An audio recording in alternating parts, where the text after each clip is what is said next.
Assalamualaikum warahmatullahi wabarakatuh. Selamat sore.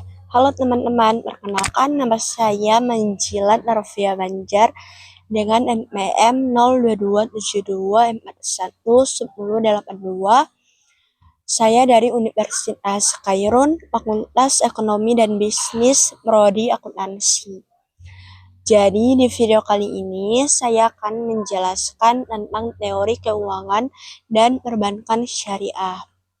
Khususnya yaitu membahas prinsip dan juga praktik yang ada di dalamnya.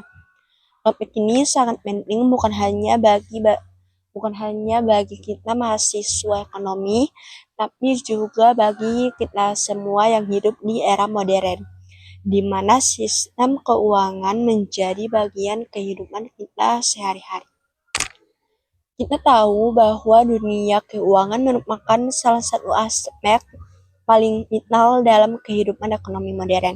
Hampir semua aktivitas ekonomi mulai dari berbelanja, bekerja, investasi, hingga menjalankan usaha yang tidak lepas dari sistem keuangan. Namun, sistem keuangan yang berkembang di dunia selama berabad-abad didominasi oleh sistem konvensional yang berbasis bunga atau riba. Dalam Islam, riba ini termasuk hal yang dilarang secara tegas karena dianggap menimbulkan ketidakadilan dan merugikan salah satu pihak.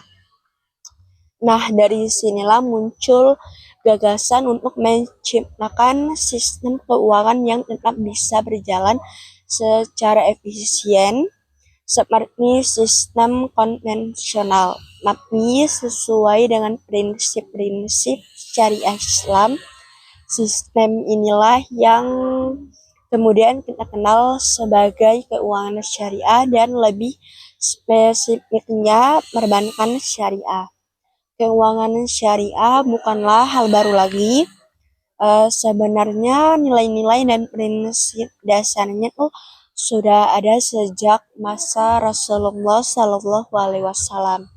Namun bentuk kelembagaan seperti bank syariah, asuransi syariah, dan pasar modal syariah baru berkembang pesat pada abad ke-20.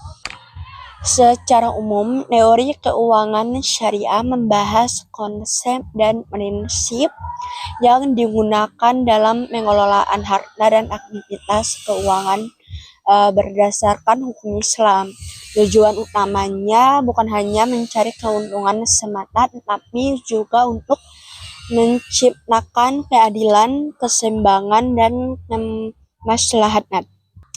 Sementara itu, perbankan syariah adalah lembaga keuangan yang menjalankan kegiatan operasionalnya sesuai dengan prinsip-prinsip syariah, terutama dalam hal menghindari riba, gharar atau ketidakjelasan, dan maisir atau judi atau juga spekulasi.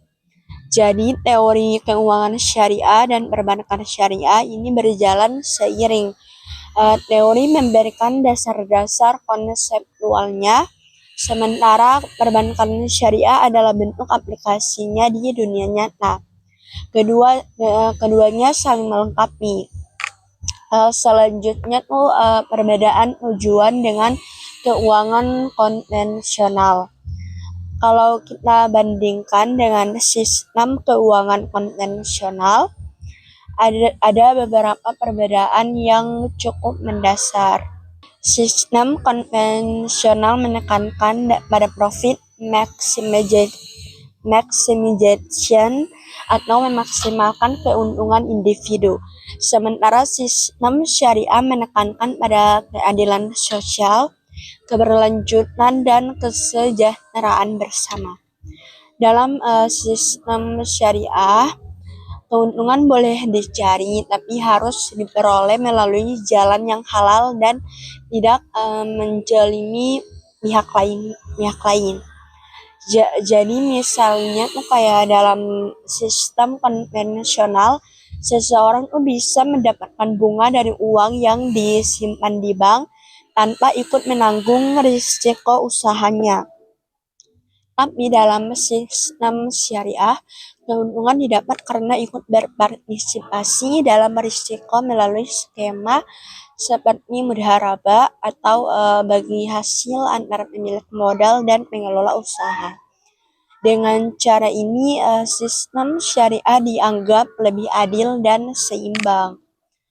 Selanjutnya tuh pentingnya keuangan syariah di era modern. Teman-teman pasti menyadari bahwa di dunia keuangan sekarang sedang mengalami perubahan besar. Ada teknologi, ada globalisasi, dan juga kesadaran spiritual yang makin meningkat. Di tengah semua itu, keuangan syariah hadir sebagai alternatif etis dari sistem keuangan global. Mengapa disebut alternatif etis? Karena prinsip-prinsip syariat tidak hanya berbicara tentang halal dan haram, tapi juga tentang etika ekonomi. Misalnya soal kejujuran, transparansi, dan juga keadilan, dan tanggung jawab sosial. Di era modern kayak sekarang ini, nilai-nilai ini justru makin dicari oleh masyarakat karena banyak orang sekarang yang ingin bertransaksi secara lebih bertanggung jawab. Ingin uangnya tuh dikelola dengan cara yang membawa keberkahan, bukan hanya keuntungan di duniawi semata. Faktanya, industri keuangan syariah sudah berkembang pesat secara global di negara-negara seperti Malaysia, Indonesia, Uni Emirat Arab, Arab Saudi, hingga Inggris, dan beberapa negara di Afrika yang kini tuh memiliki lembaga keuangan syariah yang aktif. Menurut laporan dari Islamic Financial Service Board, aset keuangan syariah di dunia sudah mencapai lebih dari 3 triliun dolar AS dan terus bertumbuh dari tahun ke tahun. Selanjutnya tuh ada ruang lingkup kajian.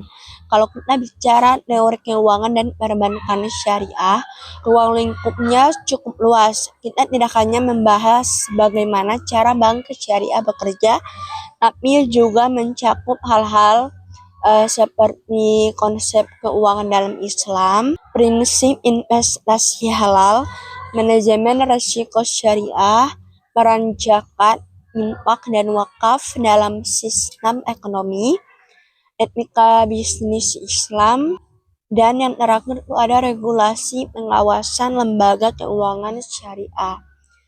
Artinya, pembahasan tentang keuangan syariah ini mencakup aspek teoritis, praktis, dan spiritual sekaligus. Itulah yang membuatnya menarik dan relevan bagi kehidupan masyarakat modern. Mungkin teman-teman berpikir kayak, kenapa sih kita harus mempelajari hal ini? Nah, khususnya sebagai mahasiswa, kita tentu harus memahami dasar-dasar teori keuangan dan perbankan syariah agar bisa menilai bagaimana praktik ekonomi modern ini bisa dijalankan secara adil dan berkelanjutan. Selain itu, pemahaman ini juga penting agar kita bisa menjadi konsumen yang bijak, yaitu dalam memilih produk keuangan sesuai prinsip syariah. Dan juga kita bisa berkontribusi dalam pengembangan ekonomi umat.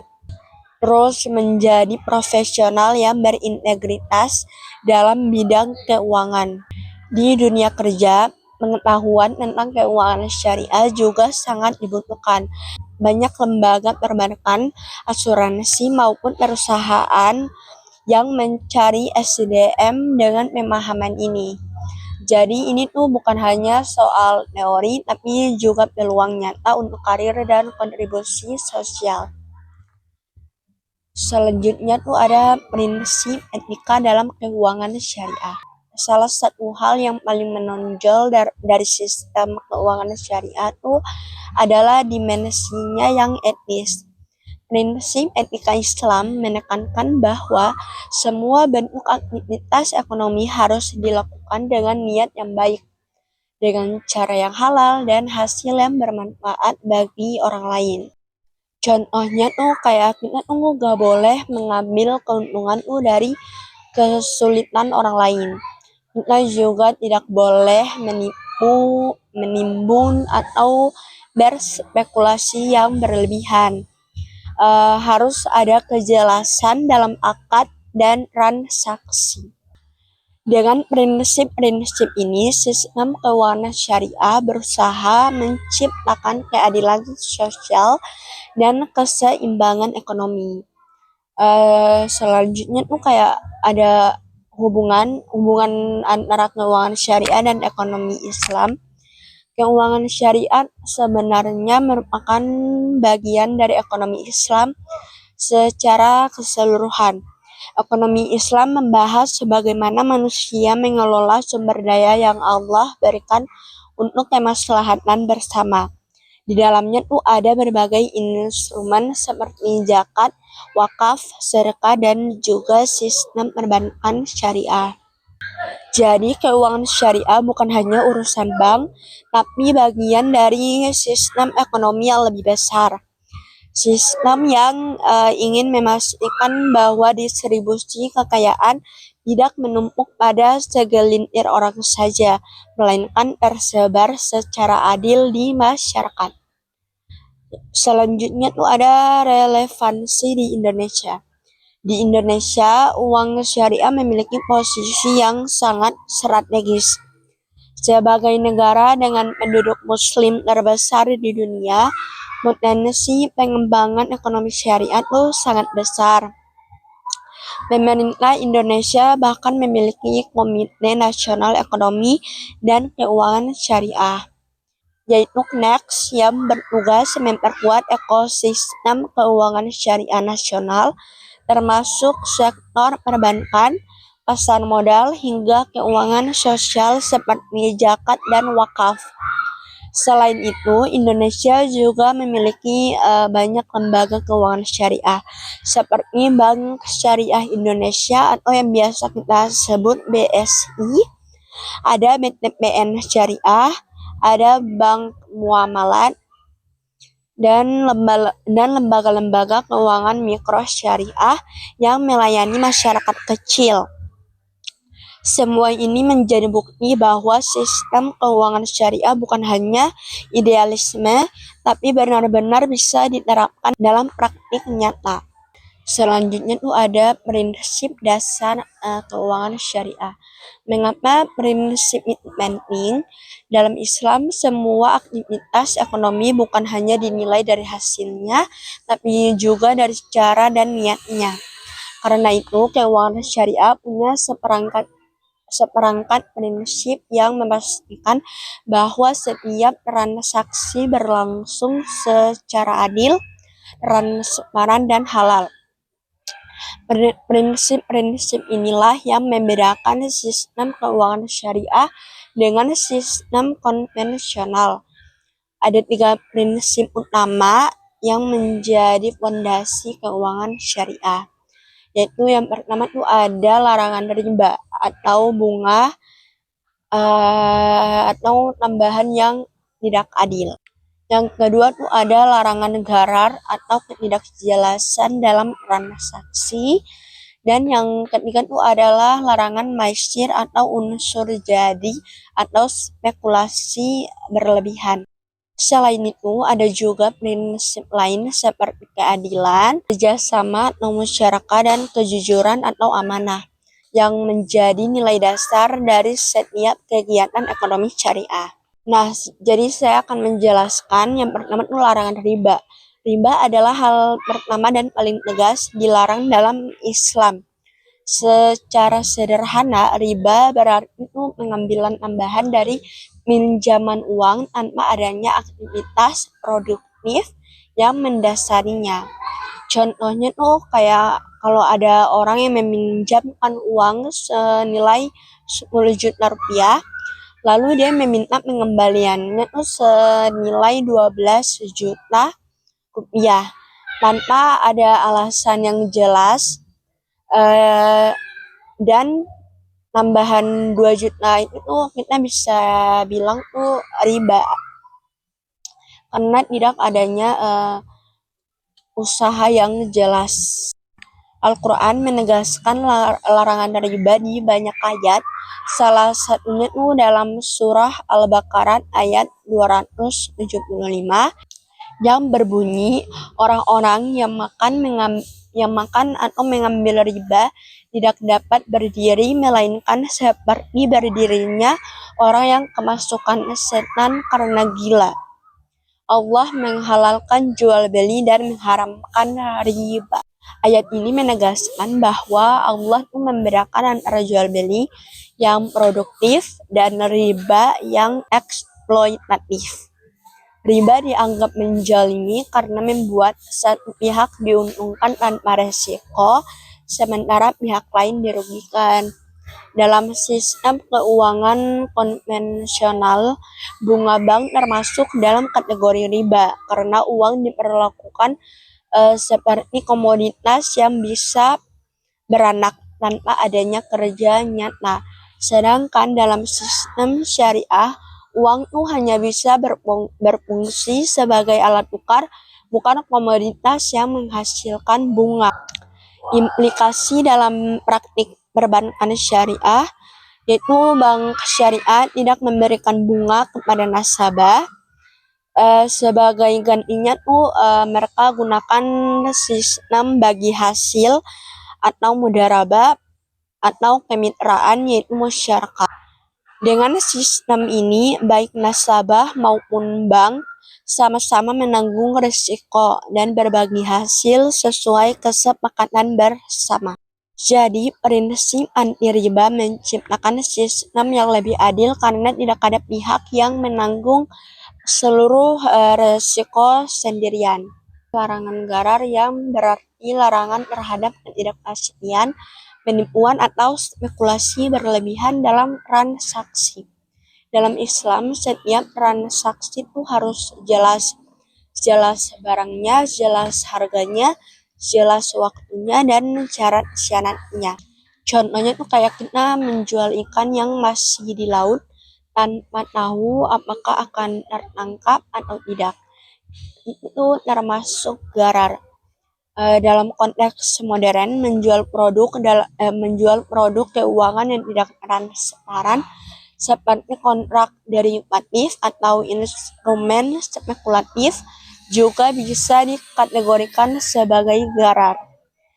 Kenapa hal ini dilarang? Karena gharar itu bisa menimbulkan ketidakadilan dan potensi kerugian yang tidak proporsional.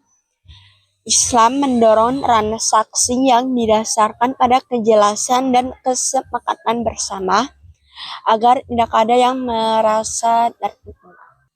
Dalam konteks keuangan syariah, setiap akad atau kontrak harus tertulis dan disepakati oleh semua pihak. Tidak boleh ada informasi yang disembunyikan.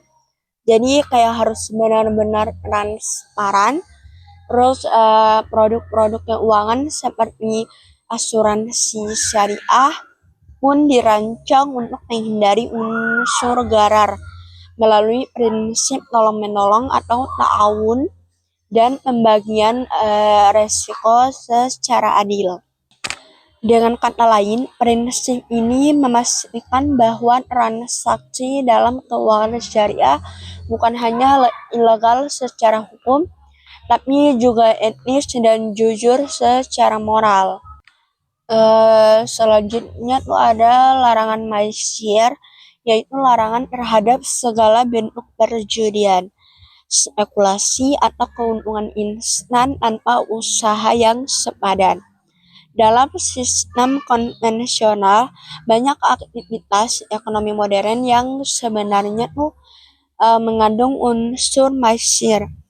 Contohnya tuh seperti spekulasi saham, trading berlebihan, atau investasi tanpa dasar yang jelas. Islam menolak konsep seperti ini karena bisa menyebabkan ketimpangan sosial dan kerugian besar bagi masyarakat. Dalam surah Al-Maidah ayat 90 disebutkan bahwa hai orang-orang yang beriman, sesungguhnya meminum khamar, berjudi, berkorban untuk berhala, dan mengundi nasib dengan panah adalah perbuatan keji dan masuk perbuatan syaitan. Maka jauhilah agar kamu beruntung. Maisir dalam konteks keuangan modern bisa terjadi, misalnya ketika seseorang membeli instrumen keuangan hanya berharap harga naik tanpa memahami resikonya. Perbankan syariat berusaha untuk menghindari hal-hal ini dengan memastikan bahwa setiap transaksi memiliki dasar ekonomi yang nyata, seperti perdagangan barang atau jasa. Contohnya tuh kalau di bank konvensional, seseorang bisa untung dari bunga deposito tanpa aktivitas yang produktif. Maka di bank syariah, keuntungan tuh hanya bisa didapat dari aktivitas yang real, seperti pembiayaan usaha, perdagangan, atau investasi yang halal. Selanjutnya tuh ada nilai-nilai tambahan yang tidak kalah penting, yaitu ada keadilan, yang dimana setiap pihak mendapat haknya secara proporsional dan amanah, yaitu semua pihak bertanggung jawab terhadap perjanjian dan transaksi. Setelah itu ada kerjasama, yaitu sistem ekonomi Islam menekankan kolaborasi, bukan persaingan yang merusak. Jadi keuangan syariah itu bukan sekedar sistem tanpa bunga, tapi juga sistem berbasis nilai moral dan sosial. Dalam praktiknya, kegiatan keuangan syariah itu harus memenuhi prinsip-prinsip berikut, yaitu yang pertama berdasarkan akad yang jelas, yang dimana semua transaksi harus didasari perjanjian tertulis yang diketahui oleh kedua belah pihak. Yang kedua itu tidak mengandung unsur riba, gharar, atau maisir. Yang ketiga dilakukan atas dasar kesukarelaan, bukan paksaan. Yang keempat tidak menimbulkan kerugian sosial atau kerusakan lingkungan. Dan yang kelima ada memberikan manfaat nyata bagi masyarakat. Artinya keuangan syariat tidak boleh hanya menguntungkan secara finansial, tapi juga harus membawa manfaat sosial dan spiritual. Nah, dengan prinsip-prinsip ini, keuangan syariat tidak hanya mengatur cara orang mencari keuntungan, tapi juga cara mereka berkontribusi terhadap kesejahteraan masyarakat. Selanjutnya itu ada perbedaan antara keuangan syariah dan keuangan konvensional. Nah, jadi kita akan membahas secara mendalam apa bedanya keuangan syariah dan keuangan konvensional. Meskipun sekilas keduanya sama-sama bergerak di bidang keuangan, melayani masyarakat, dan mengelola dana, tapi kalau kita lihat lebih dalam, tujuan, nilai, hingga cara kerjanya tuh sangat berbeda. Yang pertama tuh mereka tuh memiliki perbedaan filosofis dan landasan hukum. Perbedaan pertama yang paling mendasar tuh adalah landasan filosofinya. Keuangan konvensional tuh berangkat dari sistem ekonomi kapitalis yang menekankan pada profit maximization, yaitu bagaimana mendapatkan keuntungan sebesar-besarnya. Uang dipandang sebagai komoditas yang bisa diperjualbelikan, dan bunga dianggap wajar karena dianggap sebagai harga dari penggunaan uang. Sementara keuangan syariah berangkat dari nilai-nilai Islam. Uang itu bukanlah komoditas, melainkan alat tukar dan menyimpan nilai. Tujuan utamanya itu bukan sekadar mengejar keuntungan, tapi juga untuk menciptakan keadilan sosial, keseimbangan ekonomi, dan kemaslahatan umat. Dalam keuangan syariah, Segala transaksi harus tunduk pada syariat Islam yang sumber hukumnya berasal dari Al-Quran, dari hadis Nabi Muhammad SAW, dari ijma ulama atau kesepakatan para ahli fikih, dan qiyas yaitu analogi hukum. Sementara keuangan konvensional berlandaskan pada hukum positif atau undang-undang yang dibuat oleh manusia tanpa mempertimbangkan aspek halal dan haram. Jadi secara filosofi, sistem syariah berorientasi spiritual dan etis, sedangkan sistem konvensional berorientasi ekonomis dan rasional. Yang kedua tuh perbedaan tujuan dan orientasi. Kalau sistem konvensional berorientasi pada keuntungan materi, maka sistem syariah berorientasi pada keuntungan dunia dan akhirat. Artinya keuangan syariah menggabungkan nilai ekonomi dan nilai moral. Misalnya tuh sebuah bank konvensional bisa saja menyalurkan kredit untuk bisnis apapun selama menguntungkan, termasuk bisnis minuman keras atau perjudian. Namun bank syariah tidak bisa melakukan itu karena setiap kegiatan harus sesuai dengan prinsip halal. Tujuan keuangan syariah bisa dirangkum menjadi 3. Yang pertama mewujudkan keadilan ekonomi, yaitu tidak ada pihak-pihak yang dirugikan. Yang kedua tuh menjaga keseimbangan sosial, dan yang ketiga tuh meningkatkan kesejahteraan masyarakat luas. Jadi keuntungan itu bukan hanya diukur dari sisi finansial, tapi juga dari nilai keberkahan dari manfaat sosial. Selanjutnya tuh ada perbedaan konsep bunga dan bagi hasil. Nah ini tuh yang paling sering dibahas, yaitu bunga versus bagi hasil. Dalam keuangan konvensional, bunga adalah bentuk imbalan tetap yang dibayarkan atas penggunaan uang, baik usaha itu untung atau rugi. Nasabah tetap harus membayar bunga sesuai perjanjian dengan bunga 10% per tahun. Maka kamu wajib mengembalikan 11 juta, tidak peduli usahamu berhasil atau gagal.